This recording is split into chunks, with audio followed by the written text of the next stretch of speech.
Have you ever decided fully, completely, no turning back decided that you were done doing something a certain way and then done everything in your power to make the necessary changes? Today's guest did exactly that. Hey there, happy home birthers, and welcome to episode 339 of the Happy Home Birth Podcast. I'm your host, Caitlin Fusco, and today I am so honored to be speaking with Angelica, a wife, homeschooling mama of 5 from Niagara, Canada, and a woman who has been on one of the most tenacious, layered, and ultimately triumphant birth journeys I have had the privilege of hearing. In this episode, Angelica walks us through the full arc from a surprise first pregnancy that ended in an emergency C section and a baby born blue to a rogue home birth with her third child that she knew in that very moment she would never be able to go back from. And then to her fifth pregnancy, which became the most intentional season of her life, researching her liver health, rebuilding her iron through raw organ meats, and navigating cholestasis, low ferritin, and a medical system that didn't always have answers, all so that she could bring her sweet baby earthside in her own home with her husband by her side. We also talk about what happened when her baby came down asynclitic and her body instinctively moved into a position her midwife had never seen before. That moment alone is worth the listen. You are going to be so encouraged by Angelica's resilience. Let's jump into today's story. Please remember that the opinions of my guests may not necessarily reflect my own and vice versa. And this show is not medical advice, it's an educational tool. So continue to take empowered responsibility for your health and your family. Angelica, thank you so much for coming on the Happy Home Birth Podcast. Thanks for having me. I'm super excited to be here. I am super excited to have you. Would you mind taking a moment here just at the beginning to introduce yourself and your family to the listeners? So, my name is Angelica. I am from Niagara, Canada. So, a little bit different the way we do things here. But I've been married to my husband for almost 9 years now. We have 5 amazing kids, two older boys, a girl, and then another two younger boys. And yeah, I'm married to a professional drummer. So, I'm actually in his studio right now. So, it's perfectly quiet with no interruptions. So, we're here to talk about all of those babies being born. That is incredible. Wow. Yes. Well, let's start at the beginning then. So tell me, how did your first pregnancy come about? Surprisingly. uh, so when me and my husband got married, we now know that I was misdiagnosed with endometriosis. So we went into pregnancy marriage, not planning for pregnancy, but also just not thinking that was a possibility or an easy one, at least. So I was actually working for a chiropractor at the time as a chiropractic assistant receptionist, and we were doing a liver cleanse for the new year. So the whole office was doing this fun liver cleanse thing. And then I just wasn't feeling good in the evenings. And I just thought it was that. I literally was like, oh, it's just my body, not used to this, flushing things out, all that stuff. So I did not find out that I was pregnant with my first until I was 13 weeks, which was hilarious because I hadn't had regular periods and stuff. They, again, thought it was endometriosis or something. Now we know it was something else. But yeah, we got pregnant. But that first pregnancy was, I will never forget it because my grandmother, I went to go and visit her. She looks at me in the face and she's like, "Your face is more round. Are you pregnant?" I'm like, "Excuse me?" I don't think so, but okay. She was like, "No, your face is much like more full. I think you're pregnant." It's like, "Oh, okay." This 80-year-old wisdom here. So I go and take a test and sure enough she was right. So that's Grandma called it. yes, she did. So yeah, that first pregnancy was just a blur, honestly, because it was just the eat for two.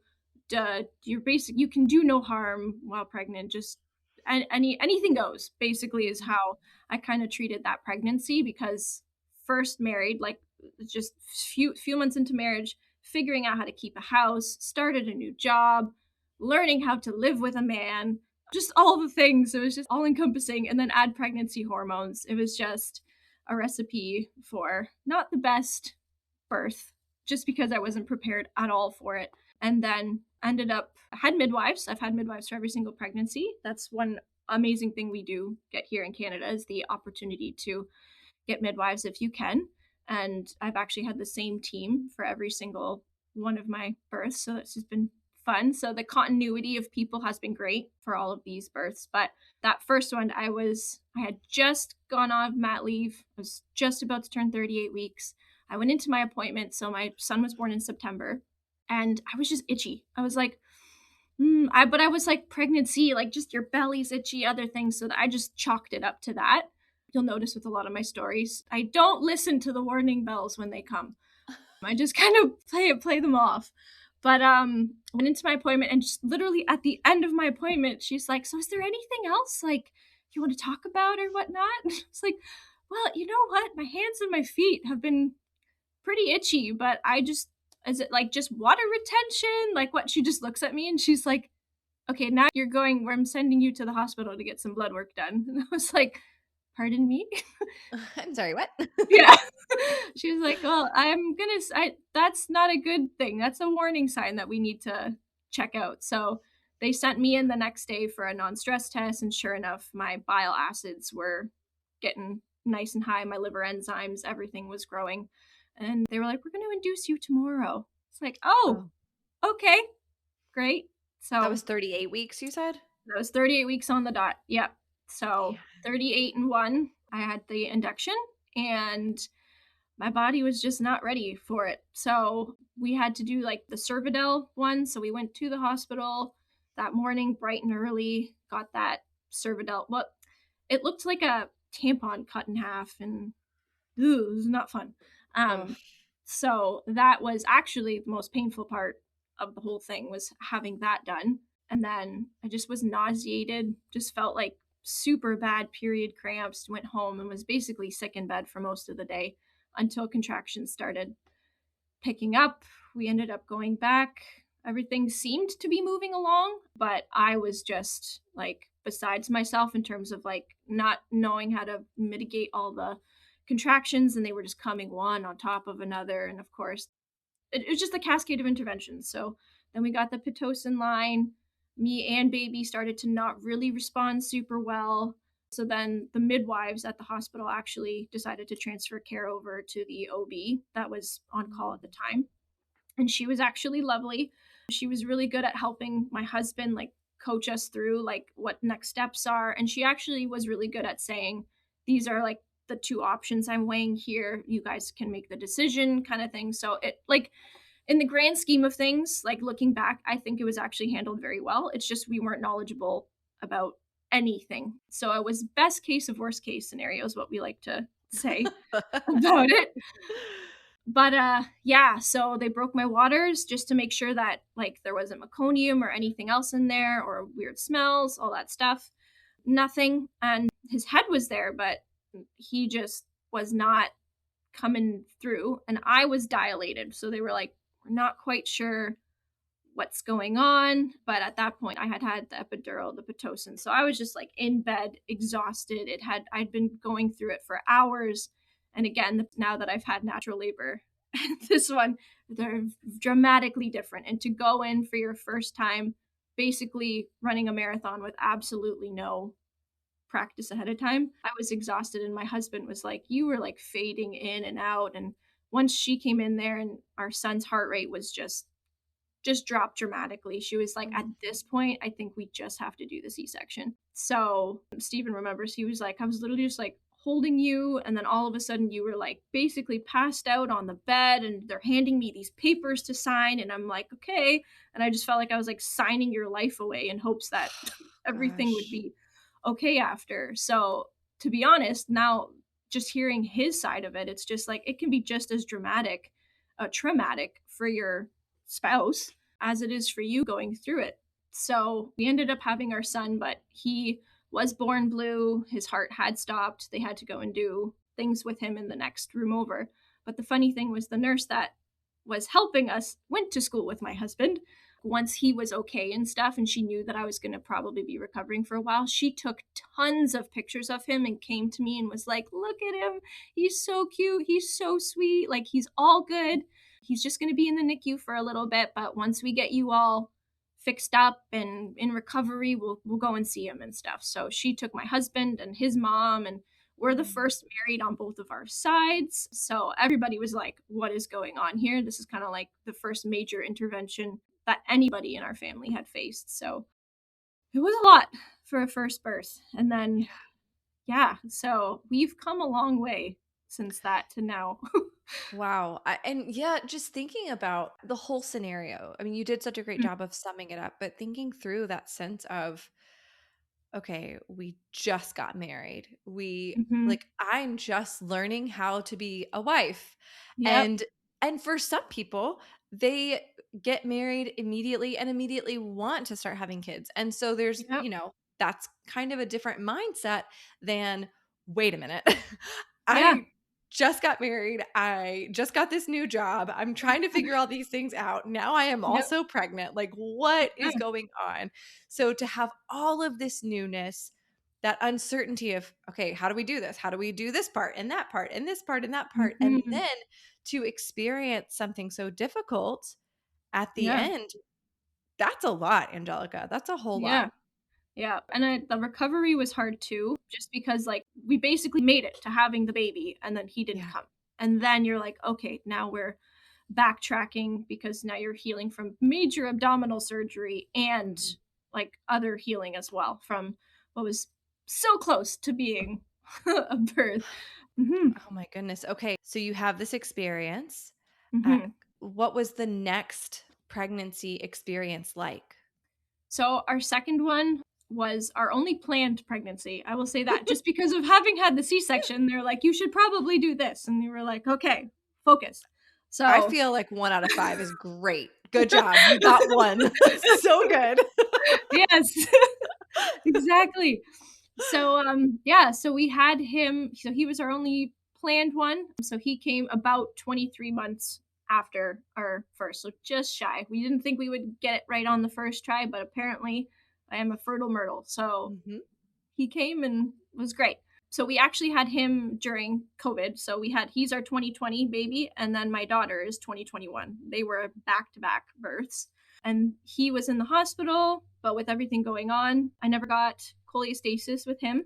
And I never got it with my daughter either. But with him, with all of the COVID related protocols and stuff going on, I basically walked into the hospital.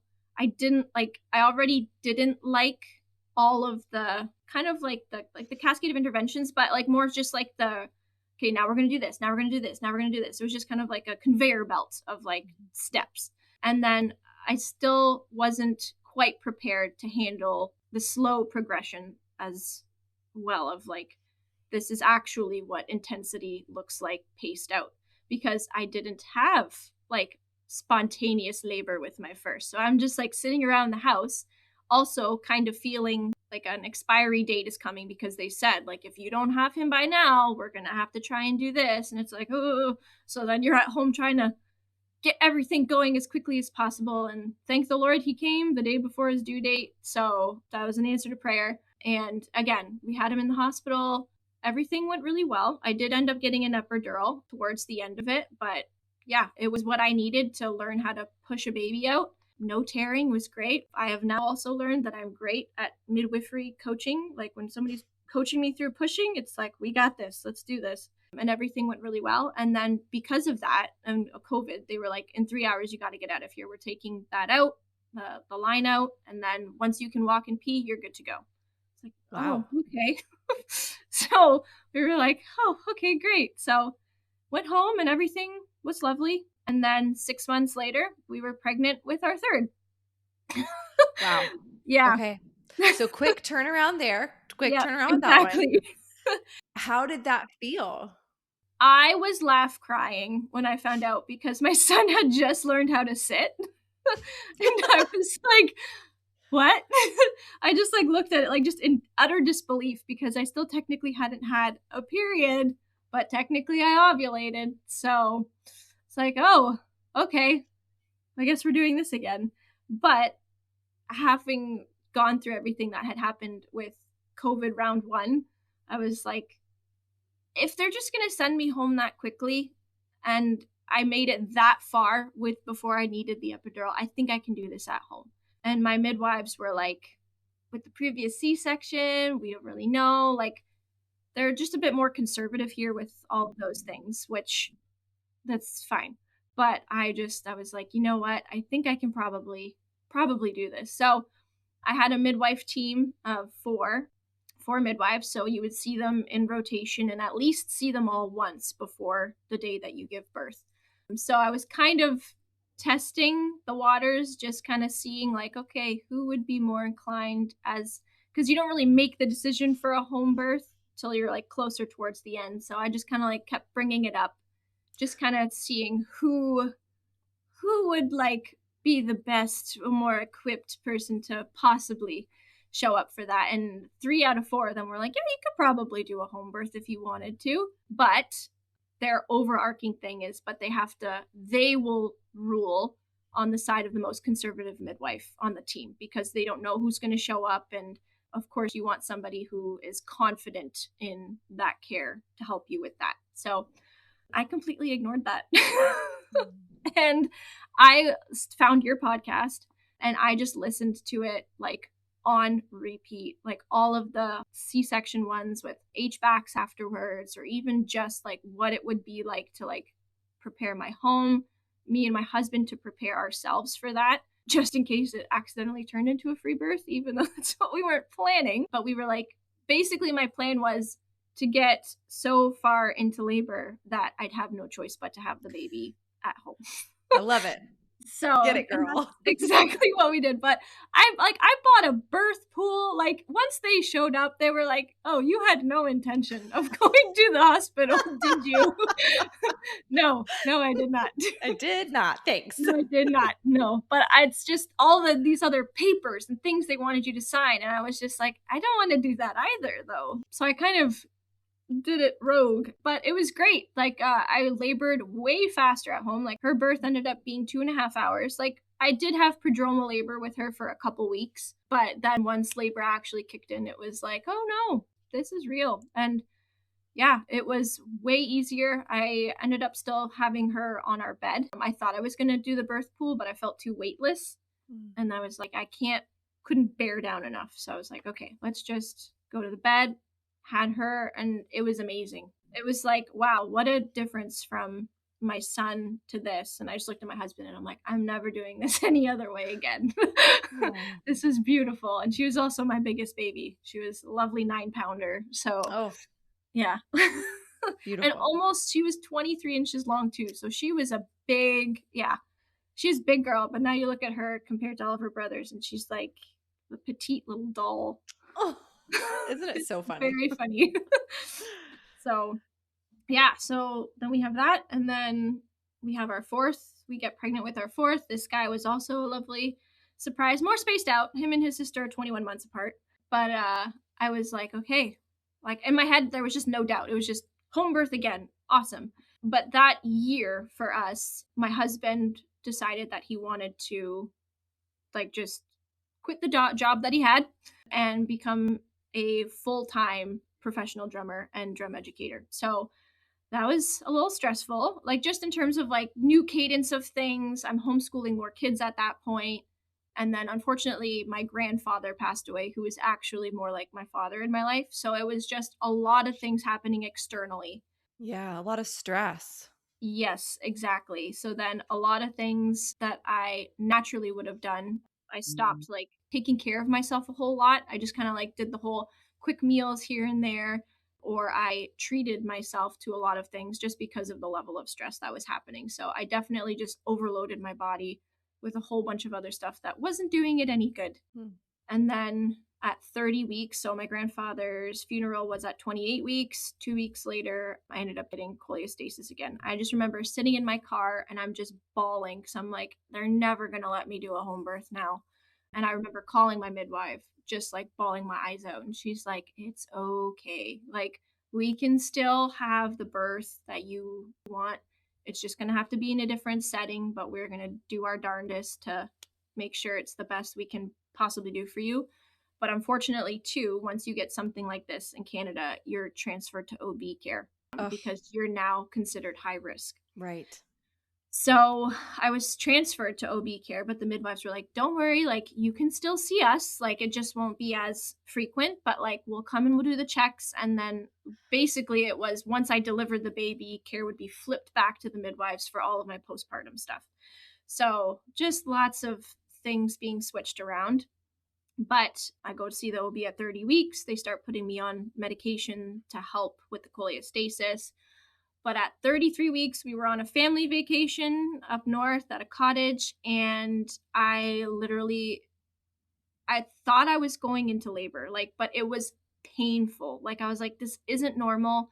It literally feels like a knife is being like right up in there. Like, this is not normal. So I'm bawling my eyes out, and I'm like, you have to take me to the closest hospital.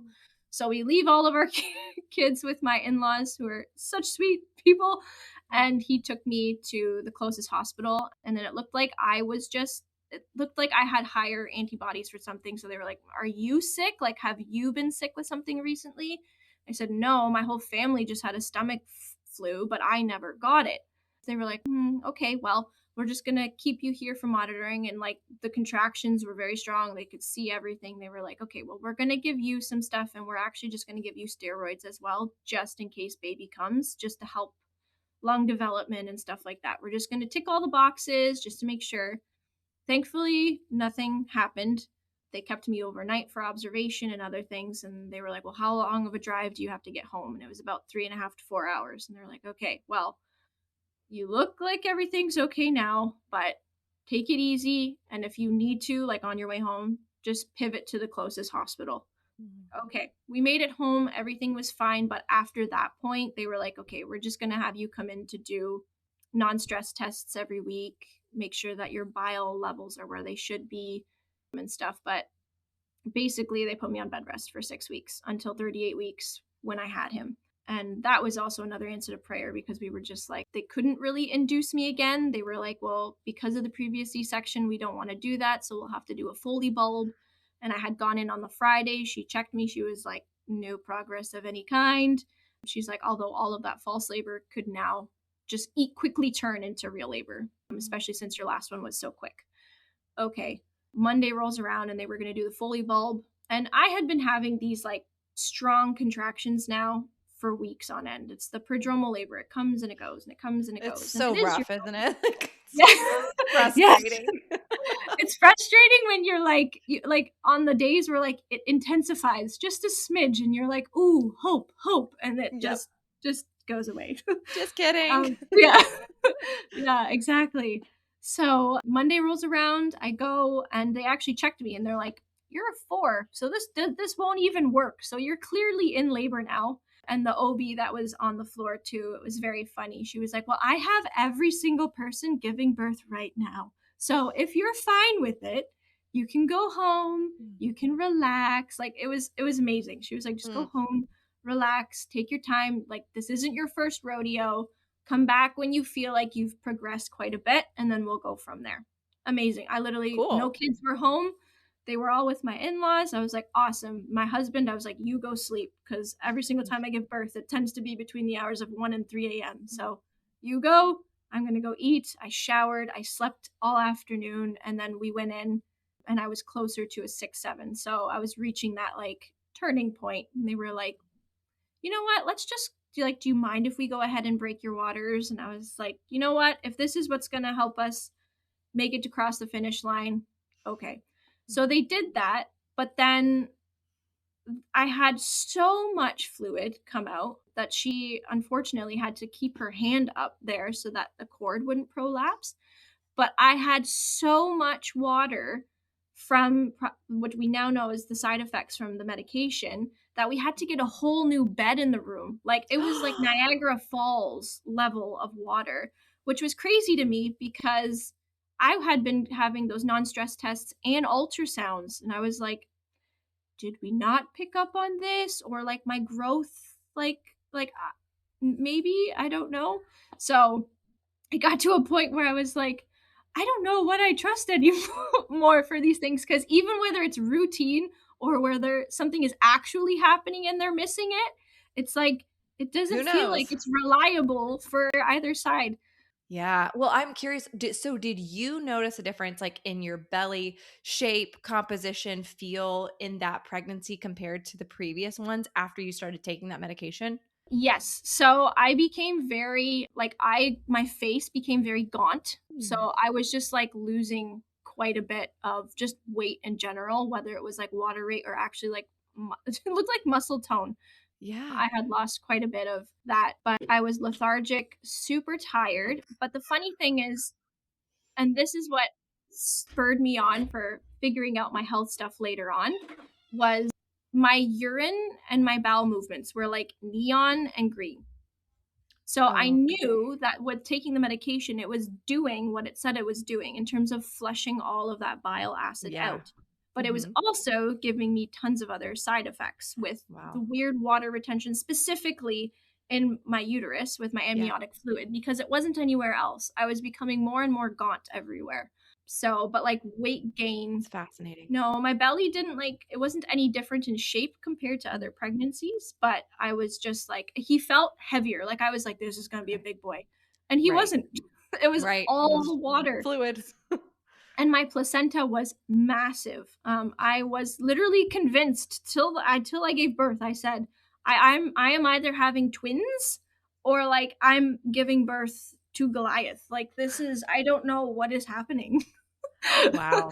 So yeah, but then when the placenta came out, the OB was like, "This is probably one of the biggest placentas I've ever had." She was like, "It's literally like the size of it was so big." She was like, "I can see why your liver was not functioning. What made it so big, I don't know." Wow. But yeah. So and but that's just it. Everybody was like, "Why is this happening?" And I'm like, "I'm asking you why this is happening. Why are you asking me?" Oh my goodness. So, okay, so water is broken, Niagara Falls, new bed. What happens after that? He came within 45 minutes to an hour. So pushing was super easy. Again, no tears. Everything went great. And then literally the OB gave birth, like helped me give birth, checked the placenta, checked me, did all the things. And she was like, "You're good to go. I got to go deliver another baby." So she was just in and out. And then my midwives just came in and gave me like all the skin to skin and just gave me the break that I needed and helped me like just kind of ease into everything. I wanted to be early discharged, but they said because of the cholestasis, they just want to make sure all my levels kind of were normal and that he didn't have any like weird bilirubin levels and stuff from everything. So, which he didn't, which was great. Um, but yeah, Wow. Oh my goodness. Okay. So that's with baby number four. So baby number one, baby number four have yeah, your body just like starts having this cholestasis issue. hmm, And so then with your fifth pregnancy, you are starting to ask questions like yes. why did this happen? And what can we do about it? And you're not getting answers from your OB. Sounds like. No, I'm not getting answers from anybody, which is what was confusing. And to be honest, I don't hold it against them either Sure. because the way the system here works too, it's a very routine way of pregnancy and care. So after that whole thing, I was like, okay, well, what's going on with my liver then? Because I still wasn't feeling the best postpartum.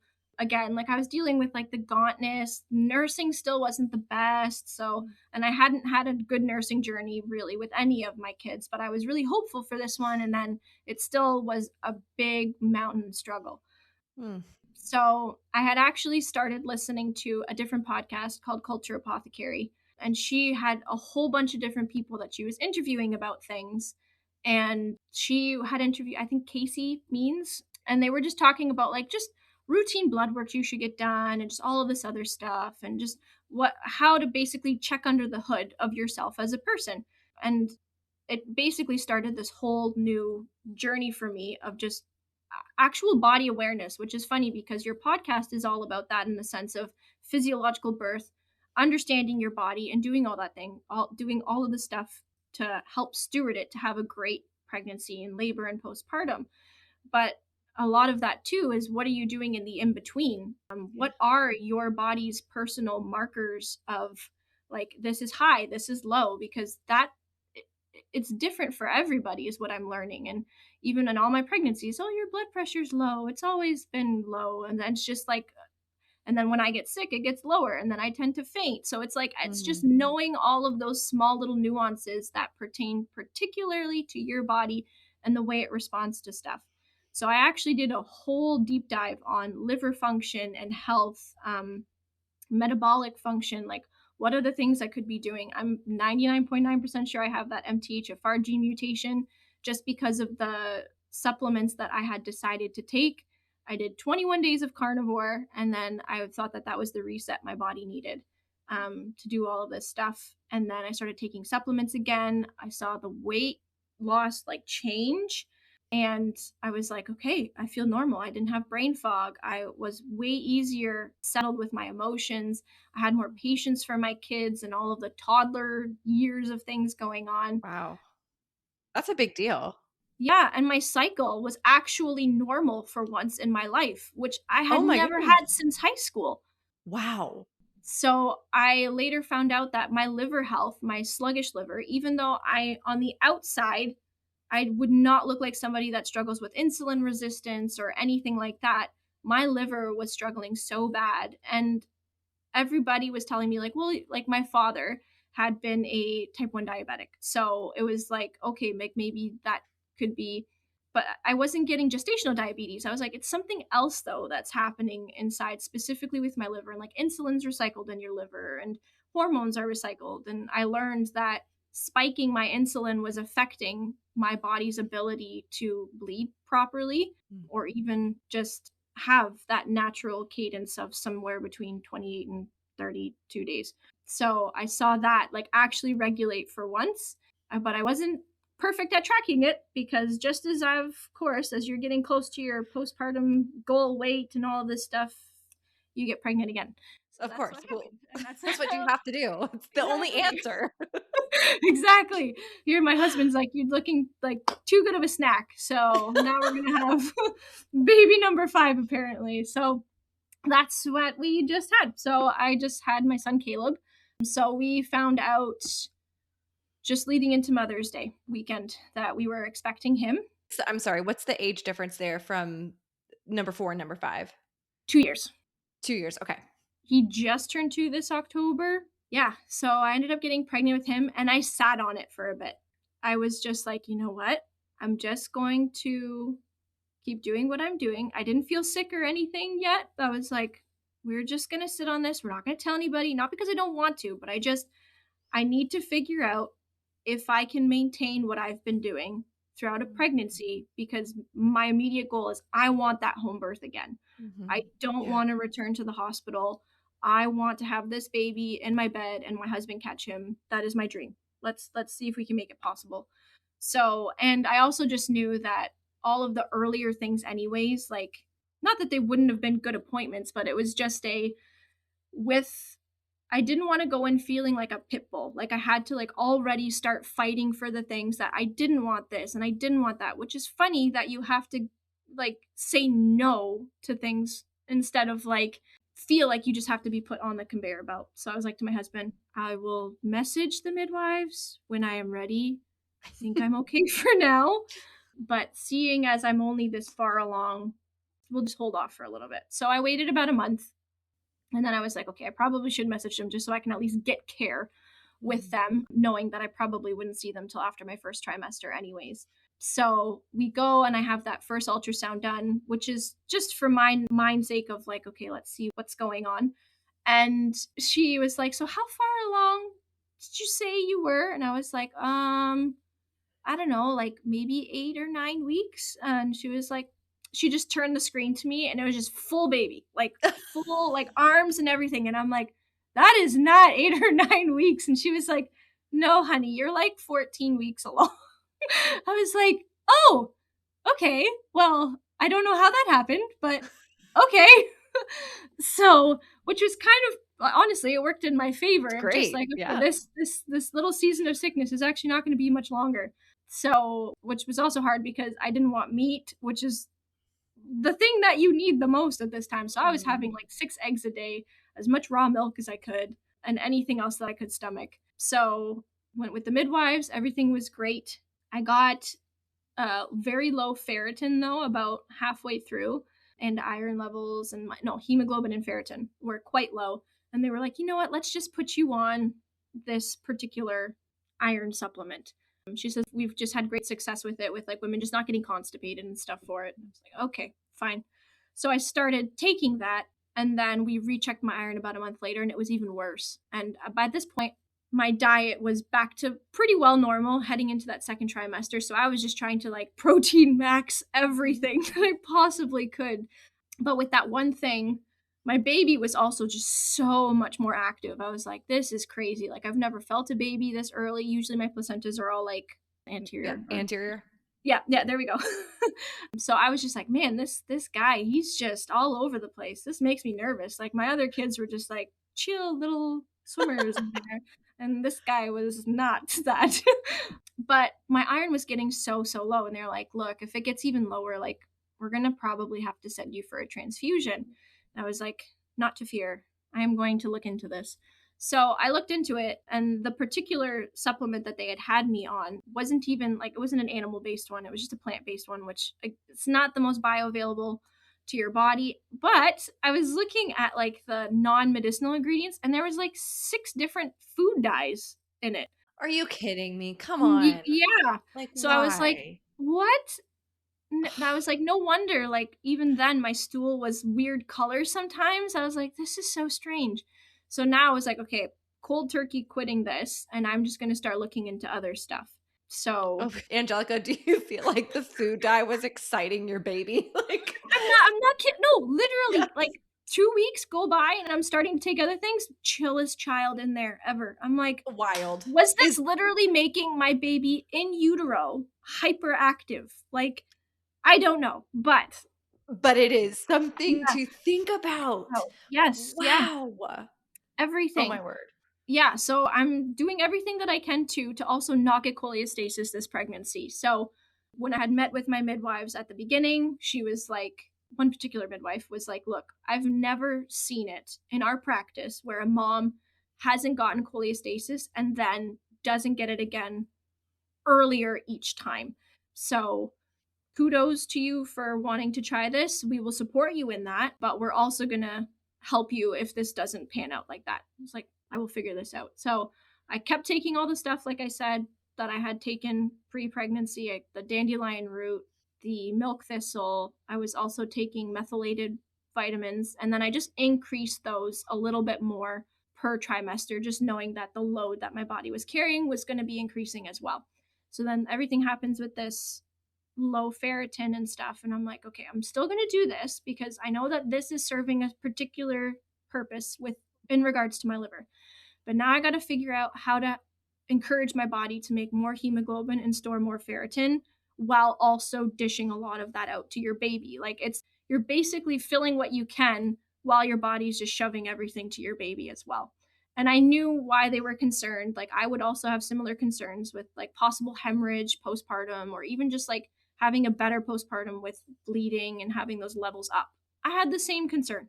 But when they had me go to call for the infusion, I'm talking with the nurse. I'm just asking all the questions. That's the one thing that every single birth has taught me, is to ask more questions about the things that are being presented to you. Because it's one thing for them to say, here's option A, here's option B. But if you don't know any of the risk cost benefit between any of it, you're making a blind decision. Yep. So I was like, okay, let me just ask you more questions about this and whatnot. Because in my head, I'm thinking, okay, iron transfusion, some sort of iron in an IV in my arm. Okay, I'm thinking that. That is not what is being presented to me once I'm asking more questions. She was like, well, it's a Pfizer product that we have that you come in and you do this. You have to do it in the hospital. We have to be monitoring you the whole time. It's like a slow stream in, but we have to make sure you don't have anaphylactic shock from it. And I'm just sitting there like, hmm, so many questions. And I was just like, can I get back to you on that? Like, just trying to be polite, because I also tend to just be a bit of a pit bull with things. So I'm just learning to, like, okay, take the information that's presented for you, politely ask for time, and don't just react.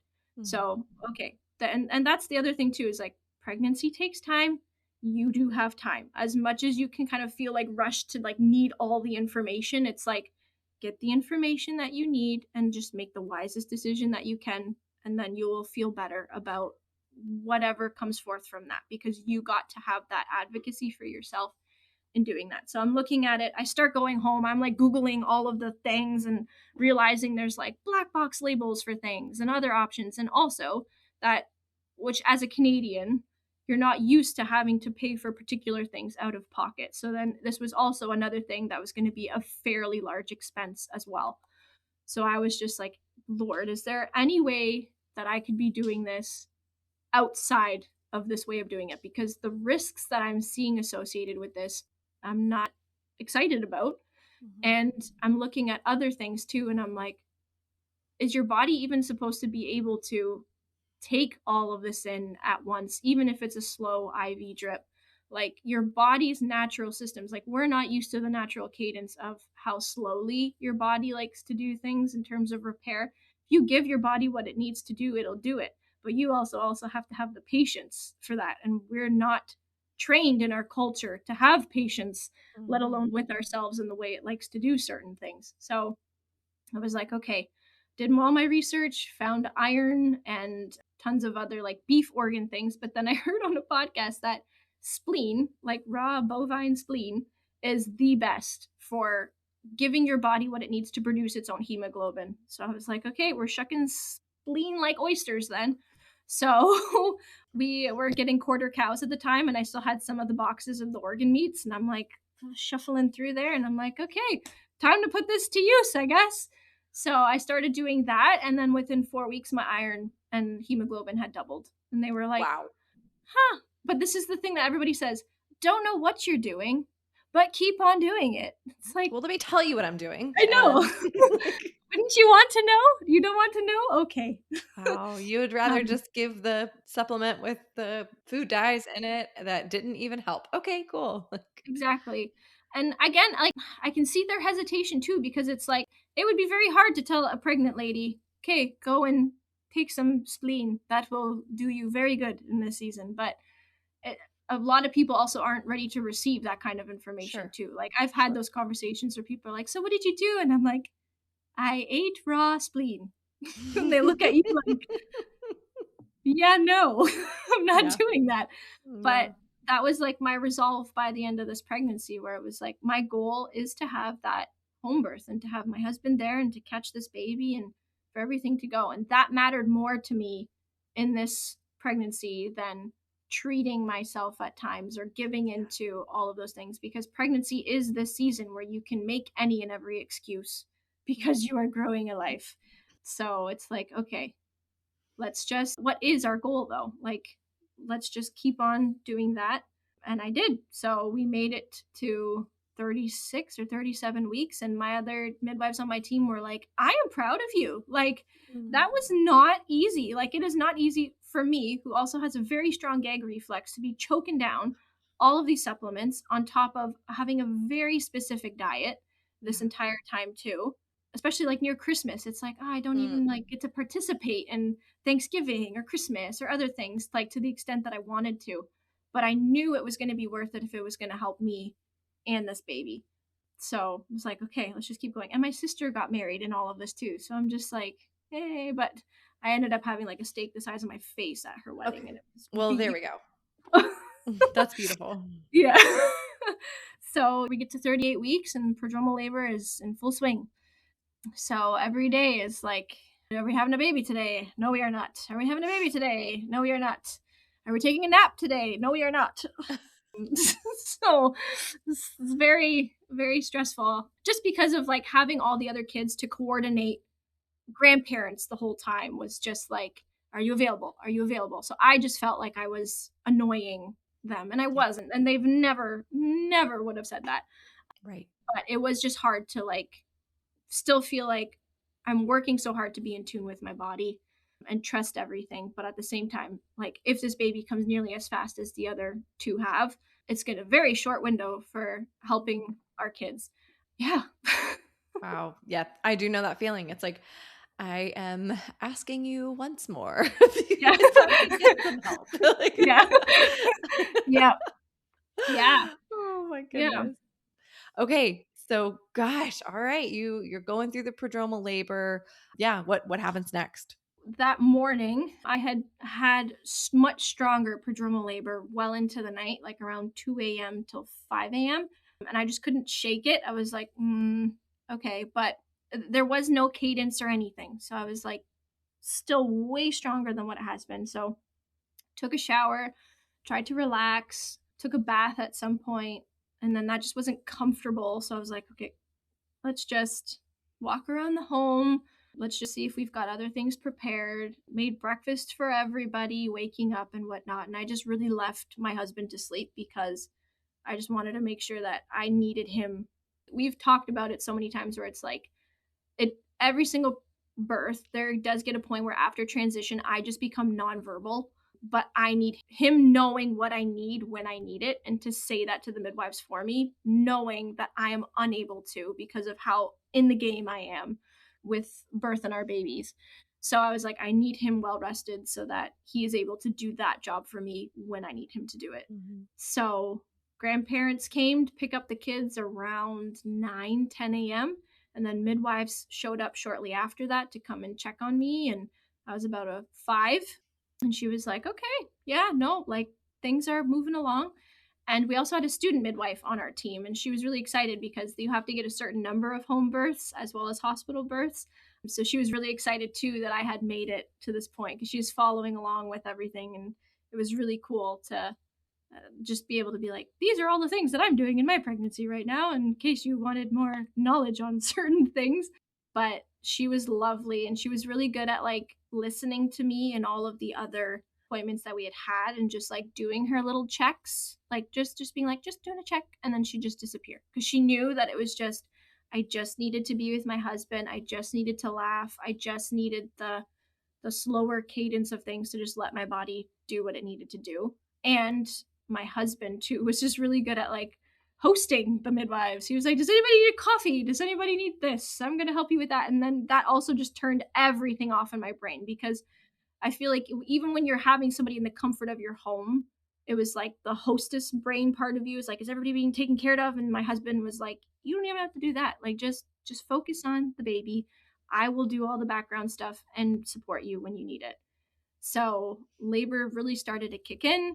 They came and checked and they were like, okay, looking like you're close to transition. Your water still haven't broke yet. Like, did you want to try sitting on the toilet? Did you want, like, it was really nice that they like knew all the things that I had said that I had done in the past that were really helpful for me. So they were presenting me with those as well, which was really lovely. We ended up getting to a point where she was like, well, your contractions are slowing down a bit. So why don't we just go to your room? We'll get you in a nice side laying position, turn all the lights out, and maybe you just need a little bit of rest for this next part. So they just left me and my husband in there, and he was giving me all the counter pressure, and things were really starting to kick in. And then they can hear the change. They're like, oh, okay, something has made the switch flip. So they come in and they're like, okay, you have a bulging bag of waters. Do you want us to just give it a quick nip and then see if baby comes and we'll go from there? And I was just like, yes, please. Let's just do that and we'll just see how we have this baby. So they did that. Water was clear. Everything was great. They were like, oh, yeah, baby's head is now like coming much closer. So you're still not quite there yet. So just do what you need to do. And we're here to help you when you need it. So I ended up getting on all fours, and we had like one of those like 4-post beds at the time. So I'm just like holding on to our headboard, and my husband is there, and he's just like giving me all the counter pressure that I needed because he was like, is it asynchronic when they're like kind of Mhm. turned to the side? Little cockeyed, yeah. Yeah. So I was like, he's there, but like he was not in a good, he was turned a bit. And I Mhm. could feel that. And I was like, okay, let's just get into some wider stretching and whatnot. So I ended up doing this like half lunge off the side of our bed, and the midwife comes, she's like, oh, I've never really seen that before. So she's coming over, and I'm like, my leg is up on the bed, my other one's like half hanging off of it, and I'm like hanging onto the headboard, and I'm like, oh no, something's happening. And then she goes and she checks, she's like, oh yep, he's there. So the other midwife comes in that's assisting, and she's just like, do you want me to hold your leg up? Like, is that okay? Like, do you need that bearing down? And I'm nonverbal at this point. So my husband's like, yep, just grab her leg. so, so she just like comes over and she's just like grabbing it, and I'm in the, oh, I'm gonna die. I'm gonna die. And my husband's like, you know you're not gonna die. He's literally Mm, right there. You're literally doing the exact opposite right now. He's just mhm, so calm. mm. And he's like, you've got this, Ange. Like, just push him out. Just listen to the midwives and just push him out. So I'm just like listening to them, and they're like, okay, on the, like, once you feel the next one, just breathe him out. And this was the first time that I like had actually felt the ring of fire. I feel like my other ones were quite quick, whereas this one, because of his positioning, he kind of sat there for a bit. So I was like, okay, wow, this is different. And she was like, he's right there though, and you're doing really good. Like, the student midwife, I am so impressed with how calm she was and how like encouraging. She was like, you got it, you got it, you got it. Like, everything went so well. Mm. And then he came out. I just rolled myself over. They put him on top of me. And I was just like, oh, like, it's just that moment of, I did it. Like, I set out to do this exact thing. My husband is here. He's helping me with my baby. He's holding me. He's helping clean him. And we're cutting the umbilical cord in a little bit. But I got all the things that I had wanted, but I was like, hey, delayed cord clamping. I want a moment to breathe. And I remember just like sitting there, and he's there. And I'm like, thank you, Jesus. Like, this was not easy. This was not like, it was like another level of sacrifice that you didn't even know that you were capable of, even with your fifth baby, because you're like, I sacrificed so much of the desires that I had, whether it pertained to food or activity or other things, all throughout the year, the 9 months leading up until this moment. And it was totally worth it. But I was also just like crying because I was so proud of myself for doing something so hard that I was told might not happen because they had never seen it happen before. So it was really a full circle moment of having gone to my first birth where I had no idea what was happening, went through a full cascade of interventions, to this one having done everything that was in my power to do to have that perfect home birth without any complications or anything, and super hands off because I was like, I don't want to do the vitamin K. I don't want to do this. I don't want to do that.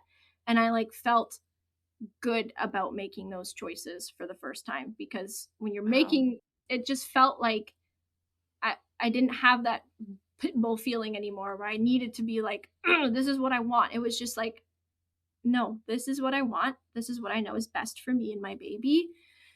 And we did it. And it was amazing. Incredible.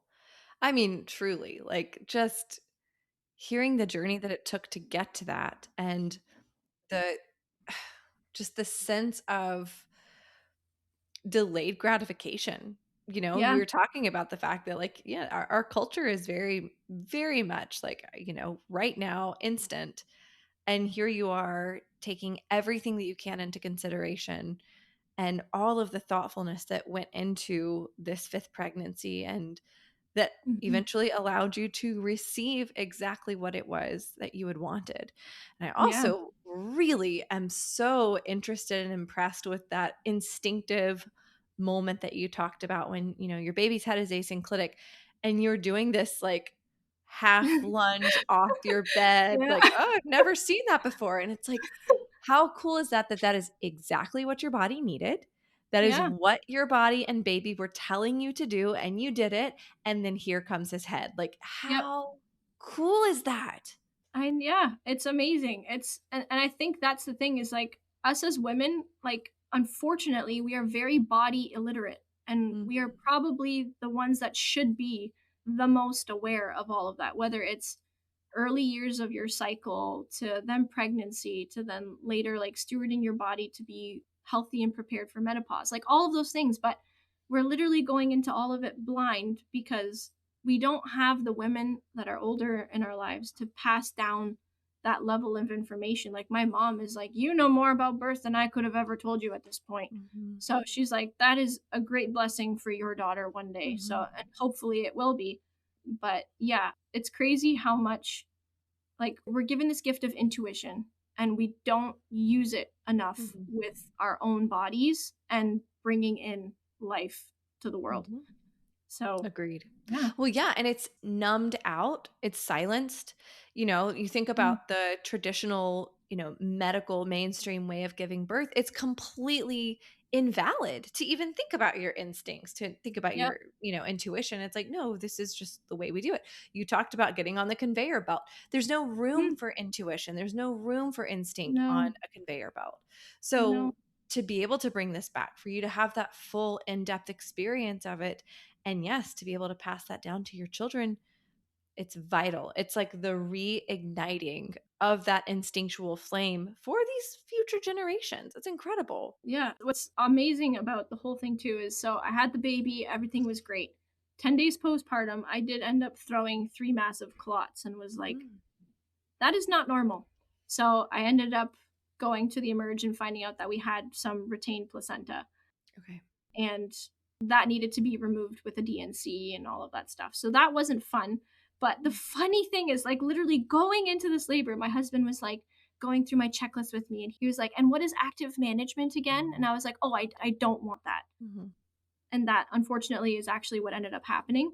So we're pretty sure that that is unfortunately what led to the piece of leftover placenta and everything and whatnot. But we went through the DNC and everything with that, and ended up getting thrush, me and baby. So the first month was a little rough still with breastfeeding. Although now, like, this has been the farthest I've ever breastfed a baby, the easiest I've like ever had it. So I know that what I did to prepare for it is paying off in that sense. And I remember listening to one of your episodes with one of your guests where it was like, you're doing all of this stuff to prepare. And even if like it doesn't happen the exact way that you were hoping that it would, you don't look back and think, gosh darn it, I wasted all of this time to prepare for this and this isn't even what happened. And my husband was like, actually, that's true. Like, think about it. Like, if you hadn't done anything that you had done and still this happened, like, you wouldn't be better off for it. Like, mhm, you've done everything to prepare for an event that you weren't anticipating, but your body was well prepared for it. You didn't have any hemorrhaging, you didn't have anything else happen. So he's like, so to be honest, like, I think you did exactly what you needed to, and God carried you through the rest of it, even if that's mhm. not what exactly you had planned. Yeah, Yeah, it's been beautiful. amazing now. Oh my goodness. How incredible. I love hearing your journey. I love hearing how much you grew and learned, how much you took control over your health experience, and how that Mhm. certainly is impacting your family. Truly, just such a beautiful story. Angelica, thank you so much for coming on the Happy Home Birth podcast. Thanks for having me. Oh, Angelica, I could have talked to you for hours. How amazing was that journey? There is so much in what we shared today that I just want to touch on for a moment in our episode roundup before we close out. First, the image that keeps coming back to me is Angelica on that half lunge off the side of her bed, one leg up, one leg hanging, holding onto the headboard, her baby asynclitic, her body moving into something she had never planned, had never read about, had never been told to do, and her midwife standing there saying, I've never seen that before. That is body literacy in its most primal form. That is what it looks like when a woman has truly learned to lean into the intuitive urges. Next, there's something very meaningful about this storyline. It wasn't linear. Angelica had her third baby at home, had to go back to the hospital with her fourth because of cholestasis, and then Angelica did everything in her power to prepare for that fifth birth: the diet, the supplements, the research, the sacrifices through Thanksgiving and Christmas and her sister's wedding. She stayed the course when it was hard, and it led to an absolutely amazing experience for her. And that wasn't the end, as we heard. 10 days postpartum, she did have to go to the hospital due to retained placenta. And yet, she didn't hemorrhage. Her body had the reserves. Her husband could look at her and say, "You were prepared for this, even for the part you didn't plan." That is what preparation actually does. It's not a guarantee. Instead, it builds capacity in you. It gives your body what it needs to meet the unexpected with something left. I also want to hold on to what Angelica said about women and body literacy, that we are probably the ones who should be the most aware of our bodies, and yet we're going into everything blind because that knowledge isn't being passed down. And that landed for me, and it might have landed for you too. And I am so excited to change that for the next generation. Aren't you?